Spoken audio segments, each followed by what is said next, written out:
Diamond P Sports presents championship drag racing from the National Hot Rod Association.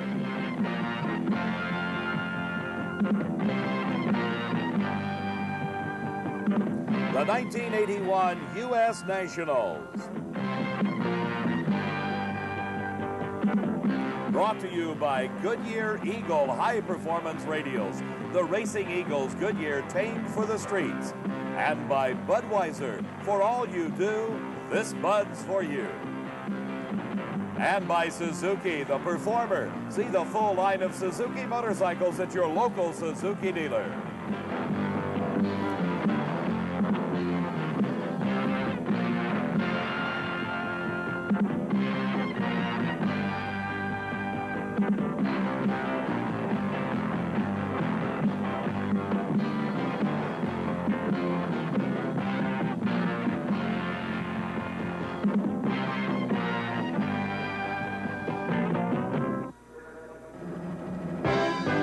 Every year, a migration takes place. Racers and fans converging on the largest, most spectacular championship drag racing event ever staged, the US Nationals. Indianapolis Raceway Park jammed to overflowing with over 1,000 racers trying to write their names in the record books. The qualifying action over the past several days has left the packed grandstands in a state of shock as records and standards have fallen in every category of competition. Top Fuel Eliminator, a field of 16 cars, the quickest qualifying times in the history of drag racing, led by Gary Beck's record-tying 5.63-second elapsed time. In funny car qualifying, everyone was stunned by the times. At most events, you'll see maybe one or two of the top racers break into that magic 5-second zone. Here at the US Nationals, 6 cars qualified in less than 6 seconds. Number 1, Raymond Beadle's 5.91-second elapsed time. Pro Stock finds the story the same. More records tumbling as the nation's best racers performed with such amazing times that the 16-car field goes into the books as the quickest ever assembled. Working with me is Steve Evans, and he has another look at the frantic pace. Dave, the big story so far in this U.S. Nationals is performance, but the kind of performance that few would have forecasted. We'll let the finish line scoreboards tell the story. The number 1 qualifier in Top Fuel Eliminator is Gary Beck. At 5.63 seconds, that ties the all-time NHRA national record. But really, the big story is the 16th qualifier, the slowest car on the field, at 5.78 seconds. That breaks a record set 5 years ago. The big story now, the question everyone is asking, is can this racetrack, after 4 days of abuse and facing a hot day today, still produce this kind of performance? Steve, part of that question was answered earlier today in the first round of Top Fuel competition as the defending world champion, Shirley Muldowney, tangled with that number 16 qualifier, Mark Oswald, the driver for the team of Thomas Oswald and Cattleman. Shirley had experienced a great deal of difficulty in qualifying. She suffered severe engine problems on a couple of runs, but thought she had them all worked out in time for this first round race, and the engine exploded at the finish line, but she still won the race and answered our questions about the track and its performance. 5.74 seconds, very, very strong for Shirley Muldowney, but the engine exploded just as the car crossed the finish line. A ball of flame came out of the car as the oil hit the hot headers. Parts bounced down the racetrack. Shirley climbed out of the car to survey the extent of the damage. Steve Evans talked with Ron Tobler, her crew chief.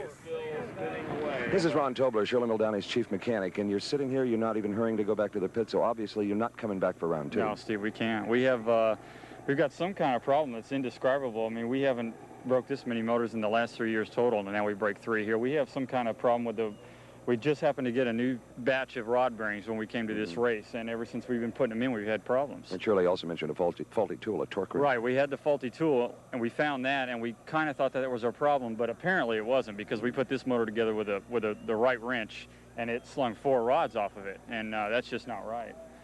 Shirley Muldowney out of competition after the first round. Another incredible story at the Nationals. And that's the way it's been for 6 long days, one incredible story after another. Hello, everybody. I'm Dave McClelland, and this history-making U.S. Nationals will continue in just a moment with the start of the second round of Top Fuel Eliminator. At Suzuki, we believe performance is more than an awesome display of power. More than precise handling. More than superb fuel economy. And more than comfort and reliability. At Suzuki, we believe performance is all of these things. That's why Suzuki bikes are all-around performers. Displays of power and speed on any racetrack. We're in Top Fuel Eliminations, round number 2, and we have a pair of the finest cars in the country. The defending national champion, Terry Kapp, is in the near lane. The two-time national champion, Gary Beck, in the far lane. Let's watch as Terry Kapp does what's described as a burnout. I don't think anyone will question why do they call it a burnout. Look at the smoke just rolling off those rear tires. Tremendous amounts of heat being generated, the rubber being hot, sticks to the ground better, and hopefully will give Kapp the traction he needs to beat Gary Beck. But that's going to be a tough assignment. The number 1 qualifier is Beck, and we ask Kapp, what's he done to try to beat him? We've cranked it up. We're going to go for the throat this round. We normally take a quite conservative view of racing and getting back to the next round without doing too much work, but we're getting brutal with it, and it's gonna fly. It was 1 year ago that Terry Kapp won the most prestigious title of them all, U.S. Nationals champion. For Gary Beck, he's been in that winner's circle twice, but he knows he's got a tough competitor up against Terry Kapp. Earlier, we asked him, what are his plans? We're richening the motor up a little bit to race our good pal Kapp over there, and they ran a good ET, and I'm sure they're going to remember Columbus a few months back, and when they had us covered and shoot a good shot at us. Yeah, it's going to be a tough race. All the plans go by the wayside now as the full concentration of both drivers is on the Christmas tree starting device. You see some smoke starting to come out of the engine of Terry Kapp's car. That may be a problem. You don't know, though, until they apply full power to it when the tree goes green. It is Gary Beck and Terry Kapp off side by side, and it is Terry Kapp extending the lead. He cost him a motor, but he won the race. 5.82 seconds. His speed only 226 miles an hour, and you heard Kapp say they had really hopped it up, and he did everything he had to do to beat the low qualifier, Gary Beck. Here in the lights, you see the smoke coming out of the engine, and there goes the supercharger off Gary Beck's car. He again experienced engine problems. The supercharger bouncing along the side of the track. The emergency crew putting the supercharger device back on top of the engine as they now push Gary Beck's car off to the return road area. No injury to Beck or to Kapp as Kapp surveys the damage done to his engine in that big second round win over the low qualifier, Gary Beck. Our next pair of cars, Dwight Salisbury in the near lane, the number 2 qualifier. Driving for Ray Fisher. Fisher out of Riverside, California. Dwight Salisbury hails from Van Nuys. He'll be racing one of the Texas contingent in competition here. David Pace drives the Carroll Brothers car out of Dallas, Texas. Pace, coming up through the ranks over the years, is the latest in a series of fine drivers in the Carroll Brothers car. Ray Fisher, new on the drag racing scene over the past few seasons, has got one of the finest West Coast drivers at the wheel of his car. That is Dwight Salisbury. The rudimentary controls in the hands of Salisbury as he rolls into the staging beams. Both cars respond to the green light, and David Pace just pulls away. 5.86 seconds. His speed as he crossed the finish line, 250 miles an hour for David Pace, and an elated crew member as the Carroll brothers record their first ever 250-mile-an-hour run. The next car on the track, Connie Kalita. He will receive a bye or a single run. He was to have run Shirley Muldowney, but we saw her go out earlier with engine problems. We had a chance to talk to Connie, and we asked him, how does it feel to get the single at the expense of Shirley? Well, I sure would like to race her. I've raced her here 3 or 4 times so far, and it's always been a good race. I've never whipped her here, but it was always close. It was within a wheel. It was a close shave race every time we've raced here at Indy. So for Connie, he is getting the directions from his crew chief, pulling into the proper point at the starting line. He will take a single. The question is now, will he run it hard, or will this just be an easy run for him? He has his choice.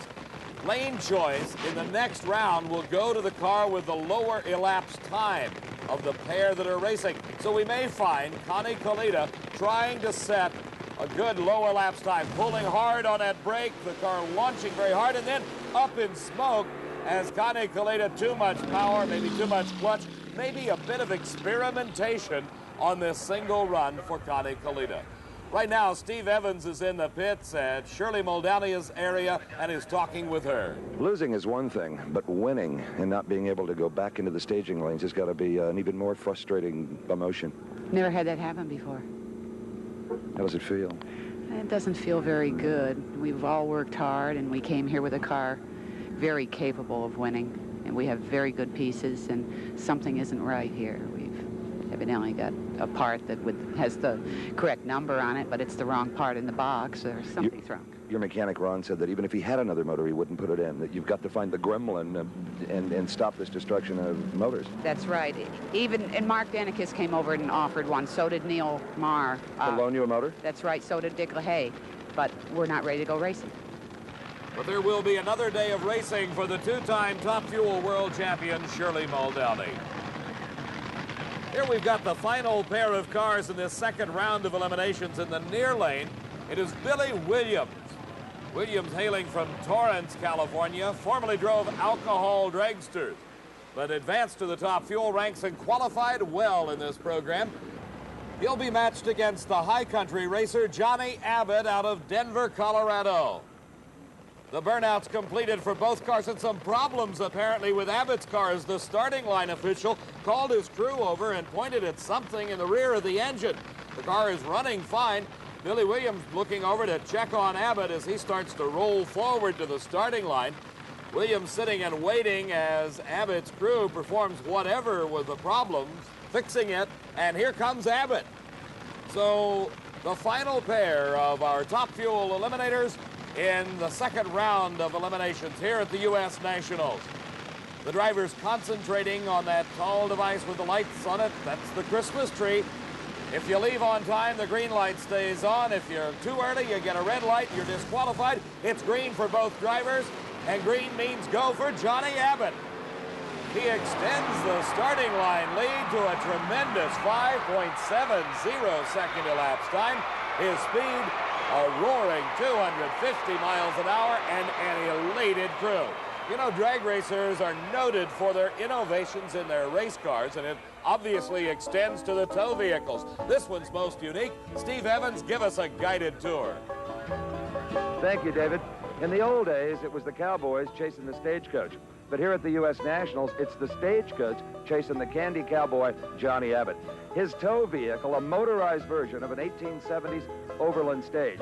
Built on a four-wheel drive chassis, it'll go about 70 miles an hour. Up here where I am, there's a full complement of instruments, a stereo as you might expect, even a computerized electric musical horn. Within the air-conditioned coach, all the necessities of comfortable motoring, indirect lighting, a color television set, sheepskin seats, and should you wish to change directions or stop for refreshments, simply pick up the telephone and communicate with the driver.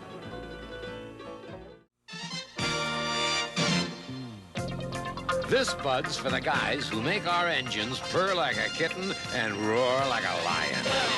This Bud's for you, for all you do. The king of beers is coming through. Yeah, just for you, that distinctively clean, crisp taste that says Budweiser. For all you do. This Bud's for you. Engine, unique 16-valve, 4-stroke powerhouse. Suspension, multi-adjustable rear shocks. Aluminum swing-arm. And front air forks. Brakes, slotted discs. The machine, the new GS 1100. Another great performer from Suzuki.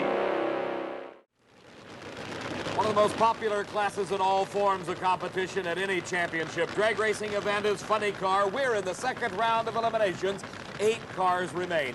In the near lane, we'll be finding Dale Poldy driving for Mike Hamby, while in the far lane, it is the defending world champion Raymond Beadle from Dallas, Texas, at the wheel of the Blue Max. For Poldy, he calls California home as a traveling drag racer tours the country with this War Eagle funny car. You say, what makes a funny car? Well, primarily, it is the same drivetrain component, the nitro-burning engine, the transmission, rear-end configuration, very similar to the top fuel dragsters. The big difference is the driver and all of those components encased in a fiberglass body that is a replica of a late model car. For Beadle and Poldy, they each won in the first round, advancing here to round number 2. The Blue Max, for 2 years in a row, has been the world champion. For Dale Poldy, he broke into the 5s in qualifying, and it is Raymond Beadle off the line first, and he is continuing to march to the finish line, 5.92 seconds, and the speed, 249.30 miles an hour, the fastest anyone has ever run in a funny car. And he's got a new national record, Raymond Beadle, at over 249 miles an hour in the Blue Max as he roundly defeats Dale Poldy here in the second round of eliminations. The engine smoking as Steve Evans walks up to Ray Beadle. Raymond Beadle comes out, Dave, and he says, that's a good one there. Let's get the helmet off, and let me tell you how good it really was. You're not going to believe this. You just traveled the quarter mile faster than any man has ever done it. 249 miles an hour, 5.92 seconds. It feel that good? It was a good run. I knew it was really good. Car left hard that time, and it moved hard through the middle, so and it run good on the top end. Didn't lay over, and we didn't hurt it, so we knew we made a good run. Now, NHRA requires a 1% backup on a record. Do you have a previous run that would back that up, do you think? We run 246. I don't know if that backs it up. It might do it. Okay. And bonus World Championship points as well for a new record if you did it. We need all we can get. Steve, a quick check with the officials reveal that the 246 is not good enough to back up that 249-mile-an-hour run. We'll keep our eyes on Ray Beadle in the later rounds to see if he can back up that record. Right now, Tom Hovland out of the Corn Belt of Iowa from Mason City will be going up against Jim Dunn, the 46-year-old fireman from Long Beach, California. Jim Dunn's drag racing days date back into the earliest part of the sport, when he was driving cars on the West Coast known as fuel altereds at that time, little Fiats with big fuel-burning Chrysler engines in them. Jim Dunn has graduated to the top-of-the-line funny cars. He is a former Super Nationals champion. To be racing against Tom Hovland, this is one of the rare appearances of Hovland on the NHRA championship circuit, and Jim Dunn has got a lead off the starting line as Hovland's motor lets go, and it is Jim Dunn with the win, 6.20. 230 miles an hour. So as some folks say, Jim Dunn doesn't get older, he just gets better. Quick on the lights, the car tuned to perfection, and he and Hovland are matched side by side at about halfway through the racetrack. As the engine starts to let go in Hovland's car, he immediately shuts it down, and Jim Dunn takes an easy run and comes to a slowing halt at the end of the racetrack. Hovland out of his car, taking off his safety suit, the fire suit that all drivers wear in these fuel-burning classes, shaking his head as our next pair of cars already completing their burnout. Don Prudhomme to be racing against Fuzz Miller. For Miller, it was an exciting time in round number 1. As we take a look back in the first round of eliminations, it was Fuzz Miller against Gary Bergen. And you can see Bergen losing control. He goes across the racetrack and comes within inches of Fuzz Miller. We asked Fuzz, does this bother you when you're racing again? No, that doesn't bother me at all. We're just trying to get the car to repeat. It ran a 608 followed by a 606. We didn't hurt it much at all when we ran the 08. When we ran the 06, we obviously had a little left for a loss in transmission. And now we're just going to put it back to where it should run a low O if we can get off the line without spinning the tires. He is against the man that has been the dominant force in funny car racing for so many years, Don Prudhomme, and Fuzz Miller is going to need every 6-0 he can find. For Prudhomme, this has been a good season thus far. He is getting back on the winner's trail, and he is matched against Miller here in round number 2 of racing. Bernie Lewis, the crew chief for Fuzz Miller, checking something inside the car as they approach the starting line. For Prudhomme, he's patiently sitting and idling. Miller now into the staging beams. And a good lead, but both drivers, and Prudhomme's out of control into the guardrail.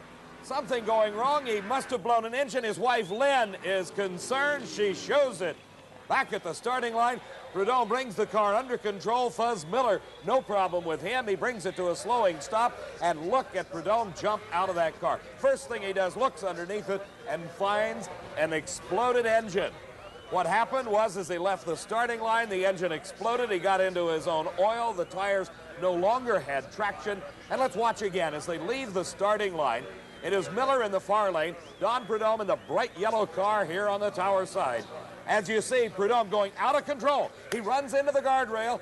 The guardrail gives just a little bit, bounces him back on the track, and the crafty veteran brings the car back under control.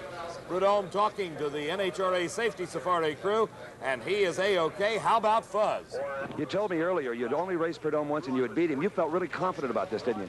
Well, I keep thinking we'll get the car to match up with the runs it was making the other day, and we're having problems because the motor was real lean that run. But we had raced him once under NHRA competition for points before. Steve, that's one cool young race driver, Fuzz Miller. Here we have our final pair of funny cars in this round of eliminations. It will be John Pott at the wheel of Larry Kugel's Sting. They're based in Indiana, racing against the Massachusetts product, Al Segrini. From Easton, Massachusetts, Segrini brings his 81 Omni-bodied car to race against this 1980 Pontiac Trans Am body. The fiberglass bodies covering those 2,500 horsepower engines. A great start by both drivers, and they are just locked in a head-to-head battle, and it is Johnny Pott pulling it out at the last few feet, 6.22 seconds elapsed time, and a big win for John Pott at the wheel of Larry Kugel's Sting. This was one of those races just too close to call all the way down the racetrack until right at the finish line. We'll watch John Pott just pull ahead by a few feet and take the win over Al Segrini. There it is, one car length. That's all that matters. Steve Evans has had a chance to catch up with Don Prudhomme and ask him about his mishap. Dave, we've caught up with Don Prudhomme in his pits as they get ready to load this car. And, Don, the damage to the car is surprisingly small considering how hard it appeared you hit the wall. Yeah, actually, the exhaust headers and the left rear tire took a majority of the blow. I was quite fortunate, and but it didn't get over the guardrail. You know, lost an engine, I got my oil and just hit the guardrail. It's been a long time since you've made contact with anything like that. Yeah, it has, but you know, when you're at the Indy Nationals here and you're running all out and trying to beat guys like Beal and Bernstein and so on, I mean, you got to step on it, and you know, this is for keeps. Your wife, Lynn, seemed concerned. She thought maybe you ought to be checked. You feeling all right? I'm just fine. She's hit me harder than this. Steve, at least Don Prudhomme has not lost his sense of humor. Here's the pairings for the semifinals. Ray Beadle against Johnny Pott, Jim Dunn against Fuzz Miller. How do you get performance on the road? BMW and Arriva. Datsun and Arriva. Fiat and Arriva. Mazda and Arriva. Saab and Arriva. Now, how do you get the performance you want? With a showstopper like Arriva. Arriva, what a name. Arriva, only from Goodyear. Get tough. Protect your car with Meguiar's lifetime polysealant system. Tough protection from polymer technology and 50 years of professional car wax experience. Meguiar's, a blend of tough polymers, expensive waxes, and silicones. Get Meguiar's Deep Shine in one easy step. A shine so tough, we dare to give you a guarantee for the life of your car. Meguiar's in liquid or paste. We're back at the U.S. Nationals. I'm Dave McClelland along with Steve Evans, and as our Diamond Piece sports camera circles high above, Steve has been on quite a search. Dave, when you're looking for Big Jim Dunn's pit, you have to get out of Semi-City and over here in the dirt. Don't look for an 18-wheeler or even a fancy fifth-wheel trailer. Look for a little old portable generator, kind of a greasy old box that he hauls the car around in. Mainly, it's his family helping out, and his young son, Mike, who was beaten in the first round driving the Hawaiian, is now over giving Dad a hand. Big Jim Dunn, the classic, dedicated, old-time drag racer. Change comes slowly with these guys. The third category of professional competition we're covering here at the U.S. Nationals is Pro Stock. We pick up action in the semifinal round where we see Bob Glidden proudly wearing the big number 1, signifying he finished number 1 in the world last season. Glidden, winning his 5th world champion title, is based in Whiteland, Indiana, just down the road from Indianapolis. He's racing John Hagan, who comes from St. Paul, Minnesota, driving a 1980 Plymouth Arrow. This has been one of the best years ever for Hagan. He has recently set the NHRA speed record for Pro Stock at over 164 miles an hour, but he'll need every bit of that power to eke out a win over Bob Glidden. Glidden, the winningest racer ever in NHRA history, with 34 event victories to his credit. Off the starting line they come. The charging Pro Stockers on gasoline with carburetors. Bob Glidden wins it, 8.44 seconds, but an exceptionally close race by Hagan. The speed 160 miles an hour.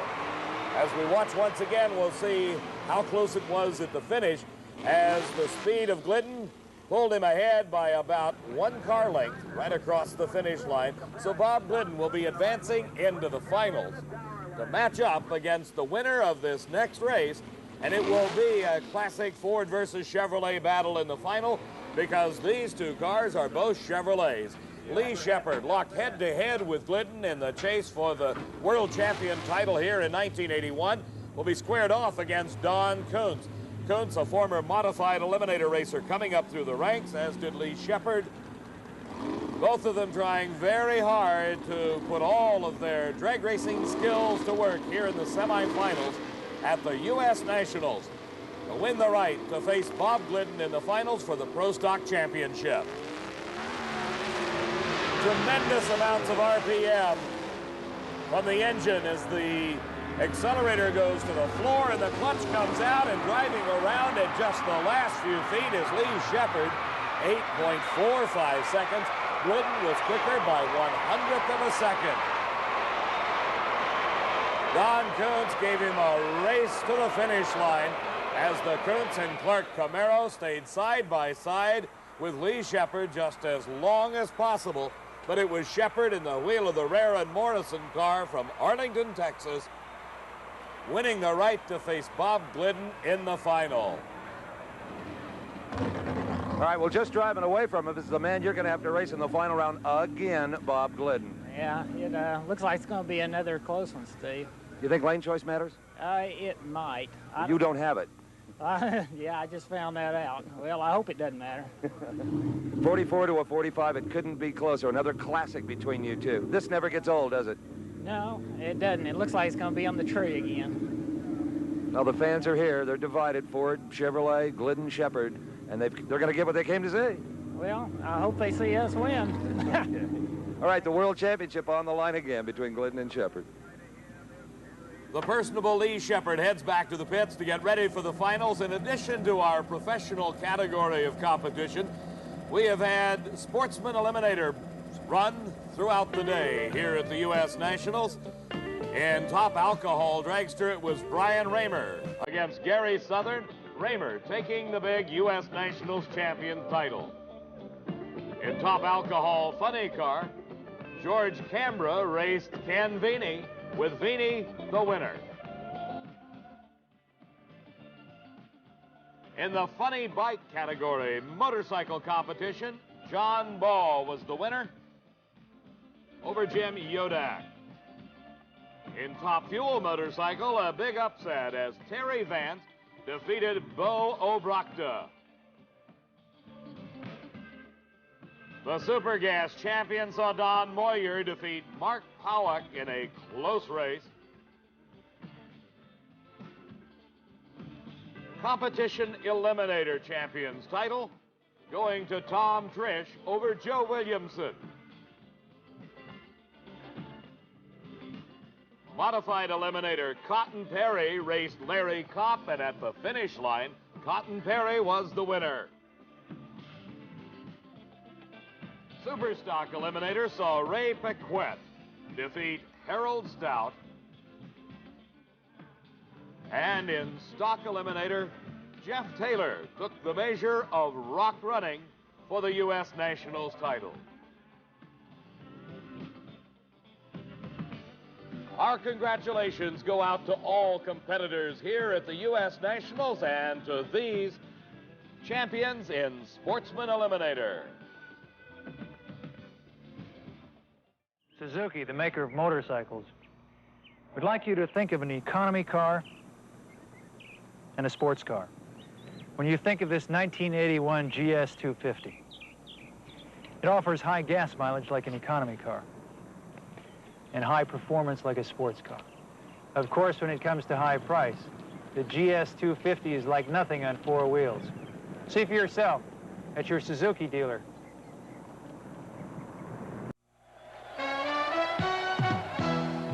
This Bud's for all the guys who keep the action from getting out of hand. This Bud's for you, for all you do. The king of beers is coming through. Yeah, just for you, that distinctively clean, crisp taste that says Budweiser. For all you do. This Bud's for you. We're at the U.S. Nationals at Indianapolis Raceway Park and ready for the semifinal round of Funny Car Eliminator. Under threatening skies as the dark clouds have started to move in. Not many superstar names left. Jim Dunn against Fuzz Miller. Ray Beadle, the reigning world champion, will be racing Johnny Pott. But this first pair, we see Big Jim Dunn in the far lane, the fireman from Long Beach, California. We had a chance earlier to ask Jim Dunn, are you intimidated by the big-time racers? No, every year I come over here, and it's strictly an ego for this deal. You know we're going to lose money, but, you know, it makes me happy. Every year we come down and try to send one of them big old 18-wheelers home, and every year we send one home. For Jim Dunn, his competitor will be Fuzz Miller, and I'm sure that Fuzz is hoping that Dunn at least keeps it in his lane and out of the guardrail. As we've seen earlier in both of the preceding rounds of competition, Fuzz Miller's opponent had the misfortune of losing control and either crossing in front or right next to him or into the guardrail. The final check by his crew chief, and Fuzz Miller in the near lane in the Pandemonium car will be going off against the fireman's quickie of Jim Dunn. And it is Big Jim Dunn into the finals of the U.S. Nationals, 6.23 seconds, and his young son is overjoyed. For the 46-year-old fireman, what a thrill to make it to the finals of this 27th annual U.S. Nationals. For Fuzz Miller, a creditable showing, as he also helped put away some of the big names. Here is the one truly great name left in funny car racing. That is the #1 Blue Max, the world champion. Raymond Beadle from Dallas, Texas, does the driving. Racing against Beadle will be Johnny Pott, the driver for Larry Kugel. Earlier, we asked Johnny, do you think you can beat the world champ? Oh, you bet. I mean, if we get with a little luck and a little more power, we can handle it. Okay, now what do you do to make more power? You've got to run a 592 funny car. Well, it's been running a little bit on the lean side today, and we're going to see if we can richen the system up a little bit. And when it's lean, it doesn't run as well. We're going to richen it up a little bit so it should run better. For Raymond Beadle, he's taking dead aim on that new NHRA national record of 249.30 miles an hour. He set it on the preceding round of eliminations. He must run within 1% of that time to back it up and have it become an official record. For Johnny Pott and Larry Kugel, all they want to do is win. They aren't worrying about records or anything else. And it is Pott giving Beadle a close race. But look at Beadle fly at the finish, and there it is, 6.04 the elapsed time. But the win and the national record going to Raymond Beadle. As wife Holly and son Ryan look on, Steve Evans is with Jim Dunn. All right, Big Jim Dunn, his wife helps him get the fire suit off. 30 years you've been drag racing, and once before. What year were you in the final round here in Top Fuel? Oh, in Top Fuel, it's been so long ago, I don't know, it must have been early 60s. Since the early 60s, and you were just 5 seconds away. Nothing stands between you and the biggest payday in drag racing history, but Raymond Beadle. Well, I'll say something I wouldn't have said 4 days ago. I'll guarantee you I'll be runner-up at least. Ray Beadle takes the Blue Max back to the pits to begin the preparations for his final round race against Big Jim Dunn. You hear the sound of the 2,500 horsepower nitro-burning engines that signify semifinal round of Top Fuel Eliminator. David Pace against Connie Kalita. Johnny Abbott will be racing Terry Kapp, the defending champion. Here we've got David Pace has completed his burnout, but Connie Kalita is still sitting back. The engine is not started. He's beating on the steering wheel. Kalita watching his competition go through the burnout routine, and yet not a sign of life out of that big engine that's sitting right behind him. Kalita trying to tell his crew exactly what he thinks they should do. The crew member working diligently on it. Kalita beginning to show the frustration of not being able to do anything about the fact that the engine won't start. Just about throwing his hands up in disgust as David Pace backing slowly into the area. Should Kalita be able to fire the car, he could bring it right straight to the starting line. A very short burnout and then come up. Kalita now trying to tell crew chief Ron Barrow exactly what he should do as far as trying to get the starter motor to work. Trying to talk through that face mask and the fire protective equipment that he wears underneath the helmet. But yet nothing seems to be working for Connie Kalita. For David Pace, a very patient and slow, deliberate routine. But for Kalita, oh, he's coming out of the car. That means it's all over. It's a single for David Pace. And it appears that Kalita is angry as he throws his helmet into the cockpit. David Pace brings the Carroll Brothers dragster to the starting line. And here is Kalita trying to start the car. I guess he must be trying to prove to his crew that the starter motor will work, as David Pace just launches off the starting line, then shuts it down. He had an easy go of it in round number one as Frank Bradley red-lighted. Here he had a single, and he saved the motor to go into the finals. For Connie Kalita, tremendous disappointment. He had built himself up to this race. He had been running 570 elapsed time, but now he strides off an unhappy man, having lost here in the semifinal. Well, every drag racer's dream comes true for David Pace, the final round of the U.S. Nationals. Got a lot of gifts today. The first round and then this one. It must be our day. You've had the performance, too. It's 250 miles an hour. Yeah, it shook a little that time, and we just wanted to see what that lane was like. Is this your first final round appearance in major competition? No, we were runner-up at Denver at the Mile High, but other than that, this is it. This means a lot more than that one. And we hear rumors that the Carroll brothers are going to retire. It'd be a nice way to go out. Sure would. This and maybe one more race, that'll probably do it. Good luck to you. Thank you very much. David Pace driving the Carroll Brothers car will race one of these two drivers. Terry Kapp, the wheeler dealer, hails from Canada. He won it all and he's got problems. A year ago, he was the U.S. Nationals champion. He wants to repeat. He's got to get by this round of competition to earn the right to face David Pace, but right now, he's got to trust and hope that his crew can get the car prepared, as there is some problems with the engine. Johnny Abbott is sitting on the opposite side of the track, just waiting for Terry Kapp or for the word from the starter that he will get a single. Right now they're saying let's hold up and wait a few moments as they are still working on Terry Kapp's car. They now begin to back away from it. Apparently it is okay. The starting line crew says bring it forward. Starter Buster Couch looking over, saying for everyone else to clear back and give Terry Kapp and Johnny Abbott racing room. The winner goes into the finals, and a great start by Johnny Abbott. Abbott in the far lane of the track in a close race. He wins it 5.84 seconds, 244 miles an hour. For Terry Kapp, what a disappointment. He had to wait on the starting line, possibly broke his concentration just a little bit. Let's see if we can see Johnny Abbott. Yes, there it was, just a few hundredths of a second ahead of Terry Kapp off the starting line. Now we begin to see Kapp's motor go away. Now Abbott's starting to spit some smoke, but at the finish line, this is one of the closest races you could ever ask for. Johnny Abbott wins it 584 to Terry Kapp's 580. All right, Johnny Abbott. Terry Kapp came through here. He didn't know who won. Did you realize that you had beat him? I thought it was really close, and I thought I beat him by about a foot. It was really close. I mean, it was close. All right, this is something you've dreamed about all your drag racing life, being in a final round of any national event, especially the U.S. Nationals. Well, we was here in '79, and we didn't make that one, but we're going to try and make this one. And the points so valuable to you towards the World Championship. You could leave here almost the leader. Absolutely, and well, we're giving it 110%, Steve. You may have heard it a little bit that time. We heard it that time. We really did. So I'd go back and work on it. And the work is going on over in the funny car pit area here at Raymond Beadle's pits. The engine disassembled as it is between every round. The crew working diligently, and in Jim Dunn's pit area, he's picked up a lot of help as we get ready for the finals at the U.S. Nationals.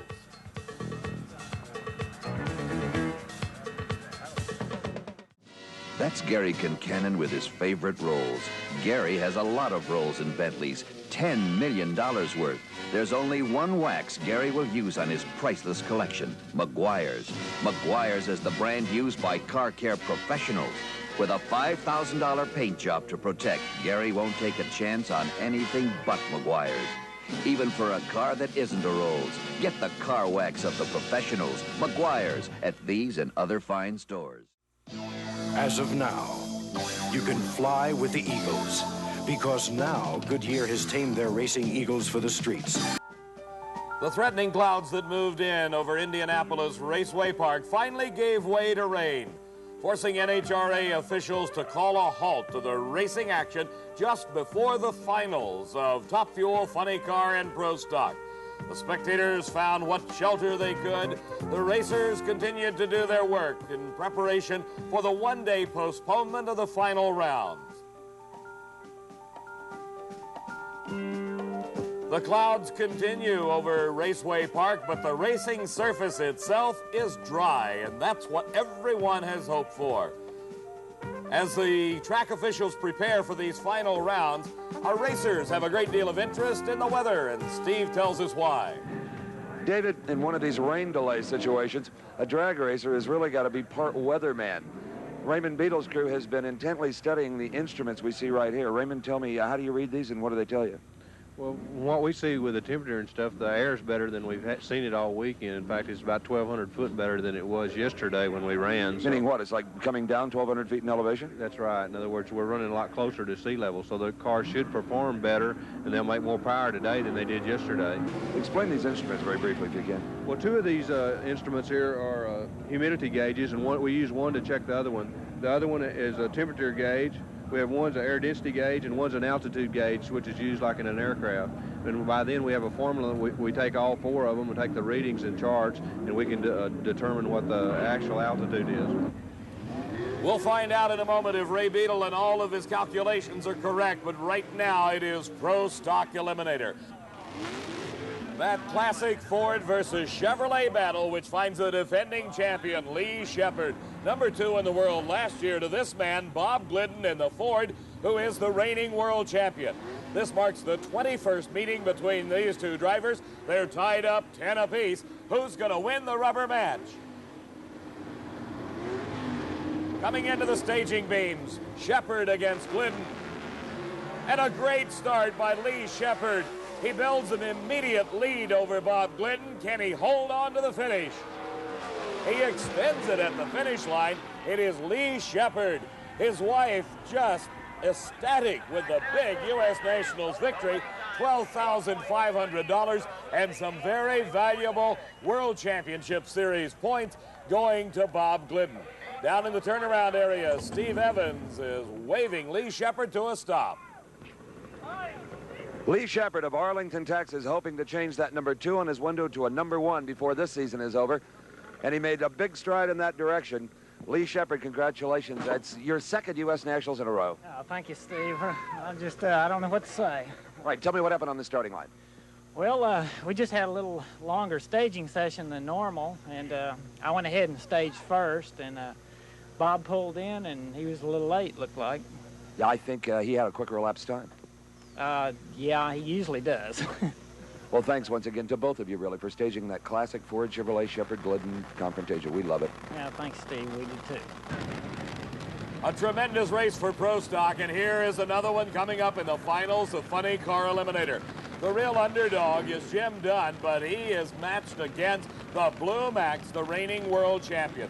He has got low elapsed time at 5.91 seconds. He has already established a new national speed record as Raymond Beadle's name goes in the record books at over 249 miles an hour. You talk about a chore, a job cut out for you.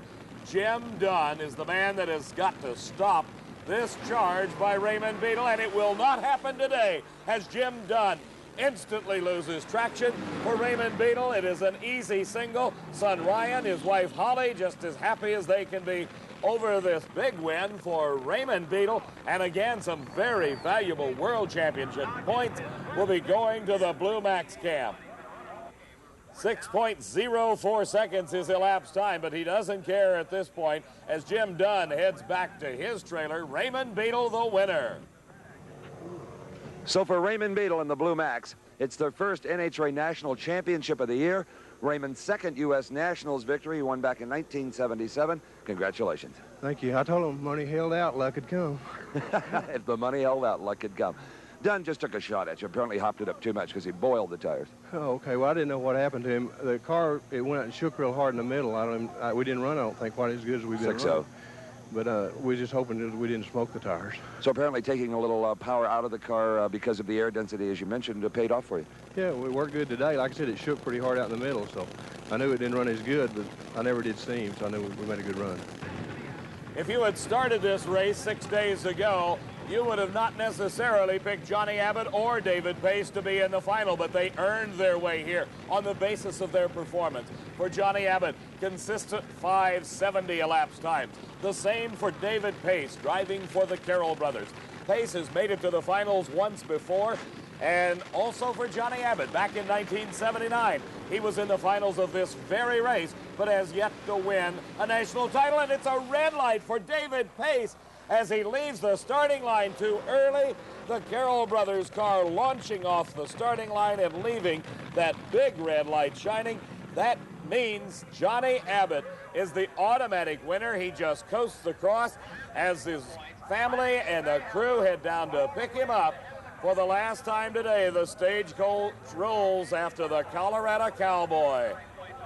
David Pace getting out of his car, a very dejected man. For Johnny Abbott, happiness shows.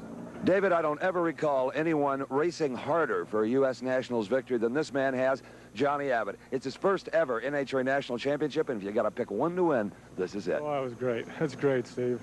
It really is. I sure didn't believe he was going to red light, though. I thought it was going to be a good car race, that last one, but I got to take it. I just got to. It's been 20 years. You know, you've said all year long, I'm going to win a race. My car is too good to not win a car race. That's right, you know, and we work really hard. My crew works really hard. George Willett and Tom McCullen and my whole family, and my wife Elizabeth and my boy, and Bob Harmson with Jolly Rancher. They just do such a good job with this, and I just knew it had to come. Diamond P Sports would like to congratulate all the winners of this 27th annual U.S. Nationals.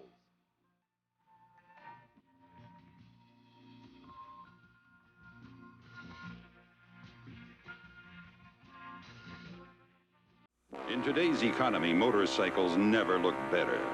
For example, a gas-saving 4-stroke engine, easy riding suspension, and front disc brake. All are standard on Suzuki's low-price GS 450. So you see, the economy never looked better. The new GS 450. Another great performer from Suzuki. As the champagne celebration continues for Top Fuel champion Johnny Abbott, this is Dave McClellan for Steve Evans saying so long from Indianapolis Raceway Park. The 1981 U.S. Nationals has been brought to you by Goodyear Eagle High Performance Radials, the Racing Eagles Goodyear tamed for the street, and by Suzuki, the Performer. See the full line of Suzuki motorcycles at your local Suzuki dealer. And by Meguiar's Lifetime Poly Sealant System. Tough polymer protection for your car and a deep, deep shine in one easy step. Promotional consideration provided for and a fee paid by Datsun. Own the new Datsun Turbo 280ZX and you own the road. Goes from 0 to 50 in 5.1 seconds. Now that's awesome. And then some. And by Brute. Today's your Brute day. Great days seem to happen more often when you're wearing Brute by Fabergé. After shower, after shave, after anything, Brute by Fabergé. Additional consideration provided for and a fee paid by... It's very handy thanks to 3-in-1 oil. It fights rust, lubricates, stops squeaks. 3-in-1 oil is so easy, even you guys can use it.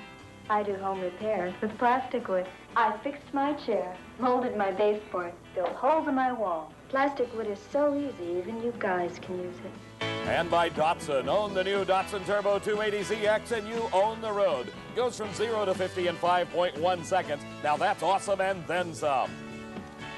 The executive producer of Diamond B Sports is Harvey Palish. Produced and directed by John B. Mullen. Coverage of the 1981 National Hot Rod Association US Nationals is a Diamond B Sports presentation.